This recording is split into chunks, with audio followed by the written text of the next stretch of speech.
Welcome to the Chronicles of a Cheating Wife channel. A new story every day. Don't forget to subscribe. I couldn't sleep that night. It wasn't just the emptiness in our bed, though that was part of it. It was her browser history, wiped clean before she turned in. It was the time stamp that said she'd been online until 2 in the morning. And it was the silence of the house. Too many secrets in the walls, too much distance in the dark. I lay there, in that stillness, listening to my own breathing, feeling my heart beat like it was counting off the seconds until something snapped, something inside me that had been wound tight for weeks. I want you to know, I'm speaking as if you're listening on the other side of this camera, or maybe I'm just talking to myself in an empty room, that from the outside, everything looked normal. Maybe it even felt normal before I started connecting the dots. But that quiet, that hush in the house, it was the prelude to a violent storm. Just no thunder. Not yet. She came home much later than usual. You said you were tired, remember? Told me you needed to go to bed early. Said something about an exhausting day, errands that dragged on, and the baby draining your energy. I believed it, or half believed it. I wanted to believe it because the alternative was, what? That the woman I loved, still love, in a way, was out somewhere with another man, carrying my child but laughing in his arms. But you smelled of a cologne I didn't own. I didn't catch it until after you slipped out of your clothes and vanished into the shower. But it was there, lingering on your shoes. My dog, Max, growled at you like you were a stranger. You rushed to bed, flicked off the light, leaving me in the dim glow of the hallway. You'd never been that quick to shut me out. I lay awake, long after your breathing softened into a steady rhythm, opened my phone, tapped into that corner of the browser's world where we usually keep our casual searches. Pictures, social media. Yours was empty, cleaned out. For a moment, I told myself maybe you just cleared some cookies, some random old data. But at 2 in the morning, right before you came to bed, my heart was pumping so hard it made me dizzy, but I stayed still, watching the shadows of the ceiling fan cross the walls. Let me tell you, I was no saint in that moment. Ugly thoughts rose up in my head. I pictured smashing that phone to pieces. I pictured flipping on the bedroom light and demanding the truth. But I didn't, because I knew if I woke you up, you'd lie straight to my face, and that would be worse than not knowing. Maybe I was afraid to know. So I let you sleep, and I stayed there, staring at the darkness, building up a quiet rage. It wasn't the kind of anger that makes you lash out. It was the kind that simmers until it eats you alive from the inside. The next morning, you avoided my eyes. You showered quickly, dried your hair without a word. Then you said you were meeting a client about a new interior design project. That was your official reason for heading out the door in your pressed blouse and pencil skirt. Dressed for success, or maybe for something else.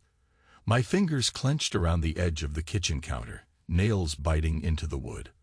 I forced myself to let go, forced a smile that felt like a dead thing on my face.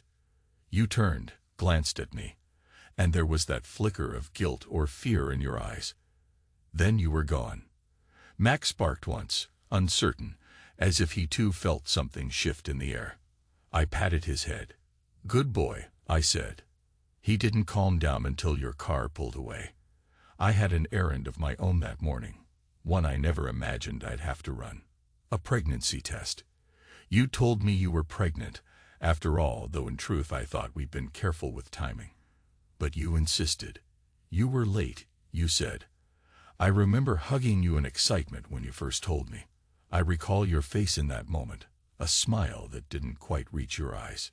Had there been the slightest hesitation in your voice, I picked up the test at a pharmacy on the other side of town, under the pretense of stocking up on vitamins for you, so you wouldn't suspect a thing. The clerk didn't even look twice, just another worried father-to-be, right? By the time I got home, the day had turned cold and windy, the kind of weather you get in Denver when a front blows in over the mountains. I let the wind cut across my cheeks, let it sting, because at least I could feel something that made sense. For a moment, I stood in the driveway, looking at the empty spot beside my car, wondering where you really were. I think that's when I started talking out loud to no one. Maybe it was the dog. Maybe it was an echo of you. The words came out of me like they'd built up in my gut for too long. "You're lying to me," I said to the empty air. "I know it, and you know it." Then I forced myself to breathe, go inside, and wait. Hours later, you returned, carrying grocery bags and a bundle of swatches for a design pitch. You talked fast about how this client was so excited for pastel colors, how it was going to be fresh, modern, inspirational. You said you'd pick out the baby's nursery color while you were at it. I watched you set the groceries on the counter. Fresh vegetables, a carton of almond milk, some artisan bread. Everything was normal, domestic. Yet that faint perfume still clung to your jacket, a lingering presence, telling me there was another side to your day you weren't willing to share. I didn't confront you then. I couldn't. My chest felt full of splinters. Instead, I nodded and pretended to listen. I even asked about the bread, forced a half-hearted laugh about how we could try a new sandwich recipe. And all the while, I clutched the test in my pocket. When you finally headed upstairs to change, I followed at a distance. My footsteps felt heavier than usual, like I was carrying a secret that weighed 1,000 pounds. I stopped in the doorway of the bedroom, cleared my throat, and said in a quiet voice, "Hey, can we talk for a second?" You paused, hand still on the button of your blouse, turning to face me with those wide, questioning eyes. "Of course," you said. I pulled out the test, held it up. "I got this. Just so, you know, for peace of mind." I thought maybe we should confirm. The color drained from your face. "You don't trust me?" you asked, voice a fraction too high, a fraction too fast. Guilt, fear, something. I saw the flicker in your eyes, that little quake of panic. You tried to hide it by turning away, rummaging through the bedside drawer, as though you had some unstoppable chore to perform right then. "It's not that," I lied. I'm so worried about you, about us. I want to make sure everything is fine, that there's no confusion."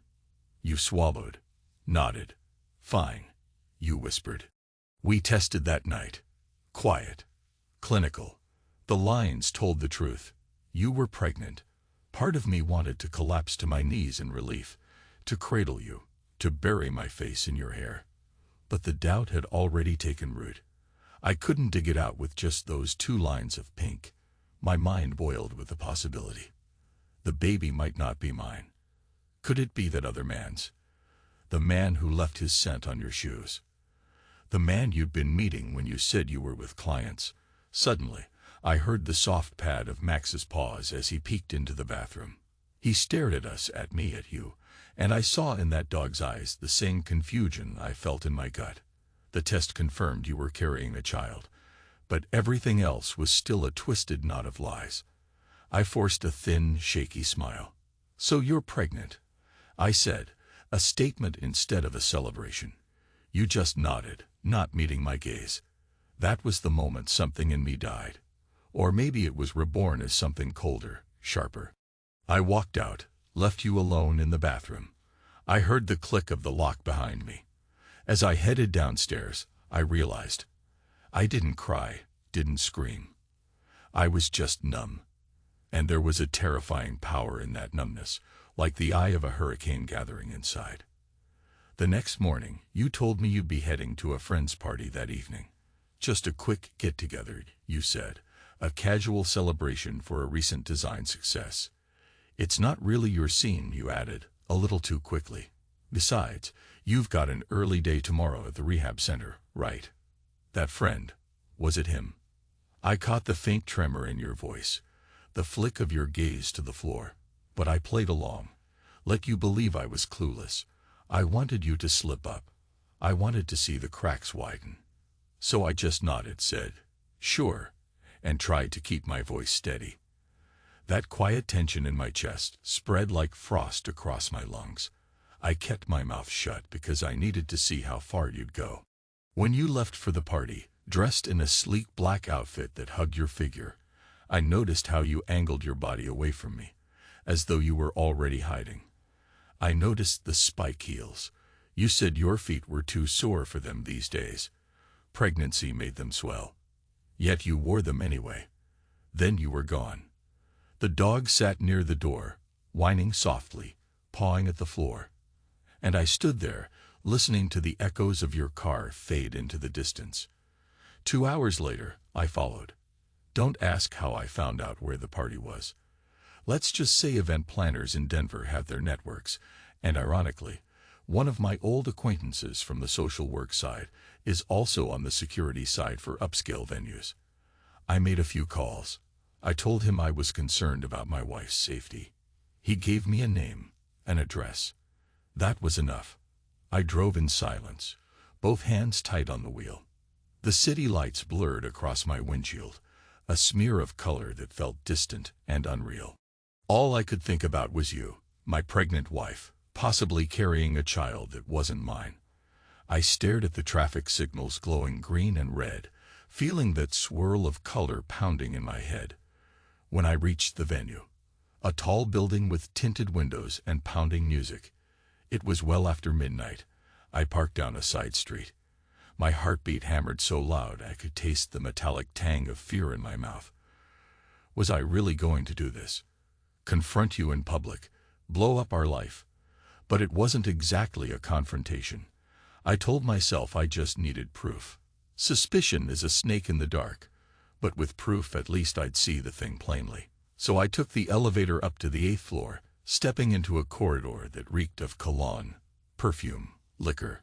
I heard the throbbing bass of music from somewhere beyond, and I could see shifting lights down the hallway. Each step felt heavier than the last. Then I saw you. You were at the far end of a private lounge, leaning against a broad-shouldered man in an expensive suit. He had one arm around your waist, the other pressed to the small of your back, guiding you as you both swayed to the beat. His hair was styled close on the sides, longer on top, and he wore a flashy wristwatch that caught the overhead lights. I recognized him from an old local magazine profile, a successful event planner, Jason something. He was leaning in close, his cheek brushing yours. You were smiling, eyes half closed, your hand drifting up to rest on his shoulder. There was an intimacy between you two, electric, undeniable. That was the moment the earth tilted under my feet. It felt like I was standing on the edge of a cliff, looking down at everything I believed about us crumbling away. I saw your lips part as he whispered something. His hand trailed along your side, dangerously close to territory that should have been sacred.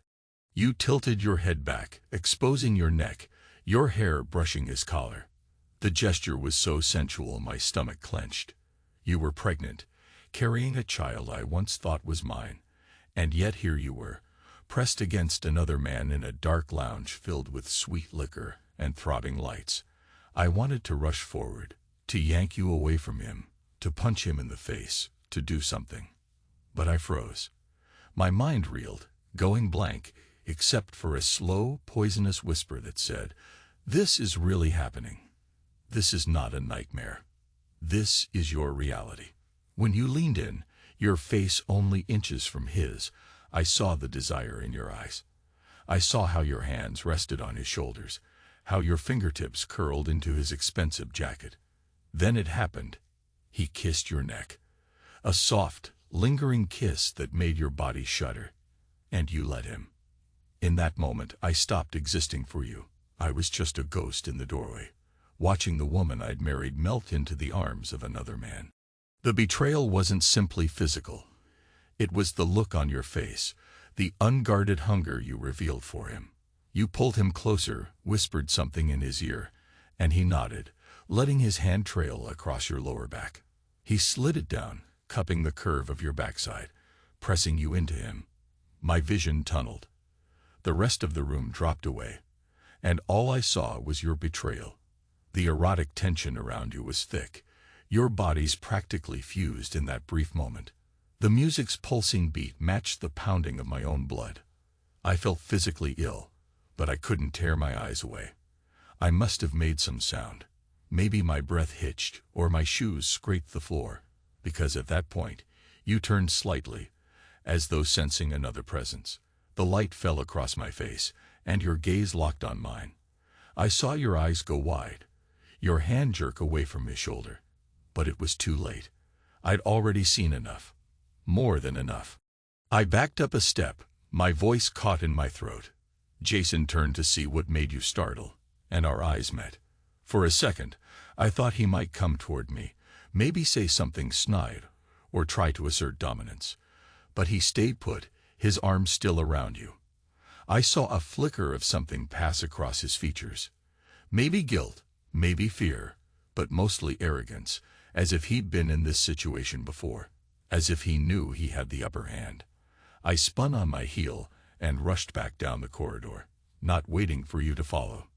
The pounding in my ears drowned out any calls you might have made after me. Once I reached the elevator, I stabbed at the button, trying to keep my hand from shaking. The doors slid open, and I got in alone. There was a mirrored wall inside, and I caught a glimpse of myself. Eyes burning, face pale, sweat beading on my forehead. I looked like a man who'd just taken a bullet to the chest. In a way, I had. The drive home was a blur of headlights and rage. I gripped the steering wheel so tight my knuckles went white. My mind flickered between images, you smiling at him, his lips on your neck, the way your pregnant belly, small but noticeable, moved in close to his torso. Was I that blind? Or did I simply refuse to see? Max greeted me at the door with a soft whine. I let out a ragged breath and sank down onto the living room couch, burying my face in my hands.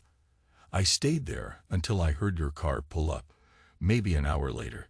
I half expected you to rush in, tears streaming, apologizing. Instead, you crept in quietly, as though you hoped I'd already be asleep, as if you were a guilty teenager sneaking in past curfew. A sick, bitter laugh tore from my throat. We didn't talk that night. You disappeared into the bedroom, and I stayed on that couch, eyes wide open in the darkness. At one point, I thought I heard you sobbing, but I didn't go to comfort you. My body felt glued to the cushions. All I could do was stare at the ceiling, feeling numb. But numbness can't last forever. By morning, it had hardened into something else. Resolve, maybe, or a thirst for confirmation. I needed physical proof, something I could hold in front of your face if you tried to deny it again. To you, that might sound cruel. But after seeing you in another man's arms, I realized I wasn't dealing with the woman I married. That woman, or the idea I had of her, was gone. You showered while I pretended to brew coffee. I listened to the water run, my mind already racing with thoughts. I needed to see if the baby was actually mine. One conversation with a test wasn't enough. There was a bigger question of paternity. But how to approach it? If I demanded a DNA test, you'd know the game was up. Maybe you'd try to vanish, run to him, or worse, talk your way out of it with more lies. So I kept quiet, measured coffee grounds into the filter, listened to you humming softly from behind the bathroom door. I tried to recall the last time you'd hummed in my presence and realized it had been months. Maybe you felt victorious, thinking you'd fooled me. The thought scorched my insides. When you finally emerged, wrapped in a robe, your hair damp around your shoulders, you paused in the kitchen. "Morning," you said, your voice subdued. "Did you sleep okay?" The forced concern in your tone made me want to choke. I gave a slow nod, not trusting myself to speak.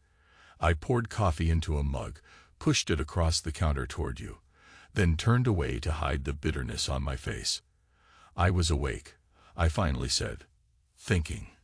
A slight tremor passed over your features, but you caught it. You sipped your coffee. "About what?"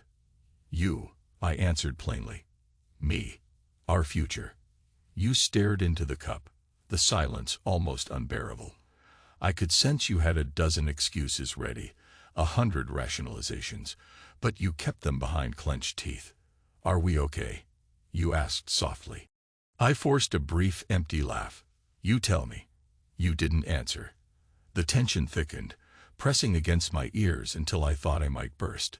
But I held my composure, just like I do at the rehab center when a patient is in the middle of a breakdown and I need to keep them calm. It's a skill. Quiet, unnerving calm. By the third day after the party, you were walking on eggshells around me. I was waiting for some confession, some meltdown, but it never came. Instead, I found your phone one afternoon on the kitchen table, unlocked. A small mercy of your carelessness. I peeked inside. I was beyond guilt at that point. I had to know.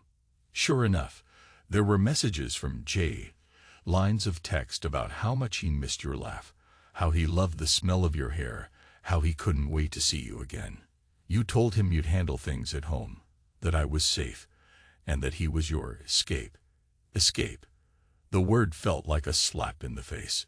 I read the thread, taking photos of the screen with my own phone. Then I found pictures, hidden in a private album. A selfie of you and him in some living room or hotel suite. You in a dress I'd never seen.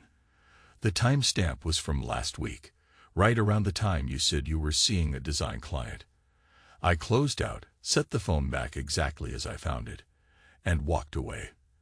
The knowledge burned inside me. I paced the kitchen, reading the messages on my phone's camera roll, letting them sink in until there was no turning back. At some point, I realized tears were sliding down my face. That sense of false guilt gnawed at me, like maybe I hadn't been enough for you. Maybe I'd failed to give you the excitement or attention you needed. But underneath that guilt lay a molten fury, the sense that you'd taken my trust, my love, and spat on it. I told you I was going to the grocery store, but I only got as far as the back porch. I stood there, staring out at the yard, the thin patch of grass where Max liked to run. Leaves swirled in the autumn breeze, a swirl of colors that might have been beautiful any other day. I felt a weight in my chest, a silent scream. My wife is pregnant, having an affair, and I'm here worrying about whether I did enough as a husband. That's when everything clicked.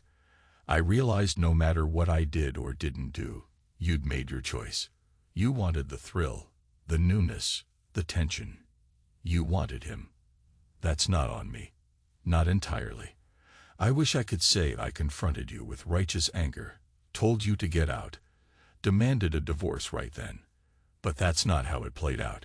Instead, I swallowed the pain, filed away the screenshots, and bided my time. I wanted to see how far you push this. Part of me even wanted to see if you break down and confess. Maybe if you did, I'd salvage something, at least the dignity of hearing it from you. But you never did. A week passed. You grew bolder. Late nights, consulting with clients, a business trip out of town for the final design meeting. Of course, I knew Jason was behind it. My phone calls to you went unanswered, or you returned them with short, dismissive texts. The dog became restless each time you stepped in. He'd sniff at your ankles and growl. You laughed it off as him being weird, but I think he sensed you were becoming a stranger in our home. Then it happened. I found a positive paternity test in your purse. You'd obviously done some advanced screening, hush-hush, probably at Jason's urging. Or maybe you wanted to confirm if the baby was his or mine. The documents were only partially complete, but the name Rodriguez was on one of the forms next to a date. No official signature or final result, just partial data. My stomach lurched. You were making sure which man fathered the child, and you never said a word to me. I confronted you that same evening, not angrily, but with a quiet intensity that unsettled even me. I remember you standing in the hallway, your eyes darting to the front door as though you might escape. I held the test results in my hand, that single sheet of paper.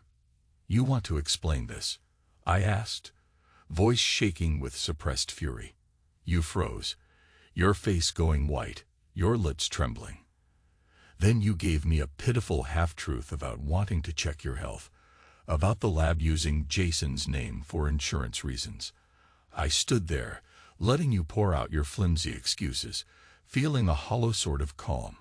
All I could think was, you're lying again. It's what you do. Finally, you ran out of words. We stared at each other. My breathing was steady, but my chest felt ready to explode. Then you broke, your voice cracking. "Michael, please, stop," I said. I tore the paper in two. Then in four. I let the pieces flutter to the floor. You watched them like they were bits of your own skin. I wanted to scream, but no sound came. "I just want you to know," I said slowly, "I see you. I know what you've done, and I'm done chasing your lies." You swallowed, tears sliding down your cheeks. But you said nothing. Nothing. That night, you told me you were going to bed early. I nodded, ignoring the irony. You retreated upstairs, leaving me alone in the living room. I stayed up, pacing, my mind spinning, running through every scenario. Should I turn the house upside down, gather your stuff, toss it out on the lawn? Should I call your parents, let them know what their daughter's been up to? Should I track Jason down, break his nose? The old me, the me who was loyal and trusting, was shredded. In its place stood a man who wanted retribution, but also a man terrified of the monster he could become. Eventually, I decided. I needed to end this with clarity, with finality. I decided I wasn't going to do it with violence or screaming. You'd been living in illusions, so I was going to bring you the truth as cold and sharp as a knife. Morning came, and I found your shoes by the front door. The same pair that once carried that foreign cologne. I picked them up, examined them. Max was at my side, whining. I set them down, then walked into the kitchen and calmly washed the floor. The water felt cold beneath my feet. The tiles made my toes go numb. A small detail, but it stuck in my mind. That chill, creeping up my legs, telling me there was no warmth left between us. You came downstairs, asked me why I was washing the floor so early. I shrugged, said nothing, kept working. You lingered, uncertain, then drifted to the dining table. I could feel your eyes on my back, probably trying to gauge my mood. But I gave you no clues. Eventually, you slung your purse over your shoulder and said you'd run some errands. You paused in the doorway, waiting for me to speak, but I never did. Finally, you left. That was the last morning we spent under the same roof. I drove out to a small clinic across town, a place I knew would handle discreet paternity tests. I gave them what they needed. Your hair from a hairbrush, which they said might or might not be sufficient, but it was a start. I told them I was sure you were pregnant. They asked if I had anything from you that might contain your DNA. I gave them a swab of a lipstick you'd used. They told me to come back in a few days. I didn't mention your lover, didn't mention your name, just left the forms half complete. I realized that, deep down, I was still clinging to hope that the child might be mine, that maybe something could be salvaged. But in truth, I think I knew. I think a part of me had accepted the baby was not mine, and my final act was only to confirm it, to solidify the break. A day passed, then another. I was in a quiet daze, going through the motions at work, faking normalcy with a friendly smile for my colleagues and the people I counseled. But a few of them saw the cracks. One client even asked if I was feeling well. I told him it was just stress. The next time I saw you, I found you rummaging in the closet in our bedroom, pulling out a small suitcase. You said you needed some space to clear your head. I just stood there, watching you with a calm I'd never felt before. It was as if all the heartbreak had burned itself out, leaving ashes. You looked at me for a reaction, but I gave you none. You started to open your mouth, to say something, but I lifted a hand, silencing you. You do what you have to do, I said. My voice was level. I think that rattled you more than any shouting could. You packed a few clothes, some toiletries. The tension was so thick I could barely breathe. Then you tried to hug me, as if that could erase everything. I gently pushed you away, stepping back. You let out a shaky breath, took your suitcase, and walked out. I stayed there, in that half-empty bedroom, listening to the front door close. For a moment, I thought I might collapse. But I stayed upright. That afternoon, I went to pick up the test results. I barely glanced at them. There it was, a high probability the child was not mine. No final confirmation, but enough to kill the last flicker of false hope in my chest. I folded the papers, placed them in my jacket pocket, and drove home. My head was pounding, my throat dry. I felt like a condemned man, except the sentence was already carried out. I found your note on the kitchen table. Some half-hearted apology about how you needed time, that you weren't sure about us, that you were sorry for the pain you'd caused, but you had to follow your heart. I stared at those words. Follow your heart. Like that justifies everything, right? I set the note aside, pulled out a pen and a scrap of paper. I wrote 9 words. I'm not taking revenge. I'm healing from you. Then I signed it, pinned it to the fridge with a magnet, and took off my shoes. Why the shoes? Maybe it was symbolic. Maybe I wanted to feel the pain of the cold floor under my bare feet. Pain that at least made sense. I grabbed my keys, left the house, locked it behind me, and walked out onto the street, the pavement cool and rough under my soles. Each step was a jolt of reality, a physical reminder that I was alive, that I could still feel something, even if it was discomfort. I didn't know where I was going at first. I just let my feet carry me. A mile, 2 miles. The sidewalk was unkind, biting into my arches, but the sensation helped me focus. Cars rolled by, drivers staring at me in confusion. It must have been a strange sight. A grown man walking barefoot along city blocks, dressed in slacks and a coat. But I didn't care. It was my moment, my break from the illusions of comfort. My vow to feel every sting of gravel, every shard of broken glass if I had to. So I'd never forget the sting of betrayal. Eventually, I ended up outside a small diner. I stood there for a moment, catching my breath, leaning against a lamppost. My feet throbbed. I looked at my reflection in the diner's window. I saw a man who had been gutted, yet somehow was still standing. I stepped in, ignoring the startled glance of the hostess who took in my bare feet. I took a seat at the counter, ordered a coffee. I had no appetite, but the smell of frying bacon and fresh toast felt oddly comforting. The coffee came, steaming hot. I held the mug in both hands, letting the warmth seep into my cold fingers. I kept thinking of you, where you were if you had gone to Jason, if you were lying in his arms, whispering to him that the baby was his. I swallowed. Maybe you would always be haunted by what you did to us. Maybe not. But me? I had no illusions left. I left the diner after an hour or so, still barefoot, ignoring the concerned questions from the waitress. I just gave her a reassuring nod, left some cash, and stepped back out onto the sidewalk. My phone buzzed in my pocket, but I didn't look. It might have been you. It might have been my colleague or my brother. It didn't matter. I walked until my feet were screaming, until I couldn't take another step. Then I called a cab. In the cab's back seat, I stared at the city passing by. I remember the driver giving me odd looks, but he didn't ask questions. He dropped me off a few blocks from home.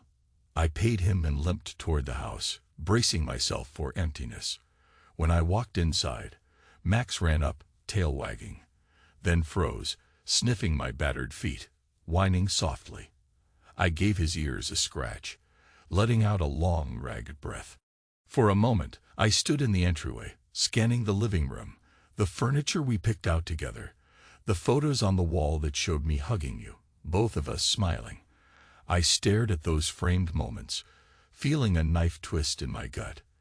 Then I walked over, removed a few of them from the frames, and slipped the photos into a drawer. I didn't want to destroy them, but I couldn't bear to look at them anymore. The next day, I started moving my things to a friend's place. The house was in my name, but I didn't want to be there. It felt contaminated by your lies.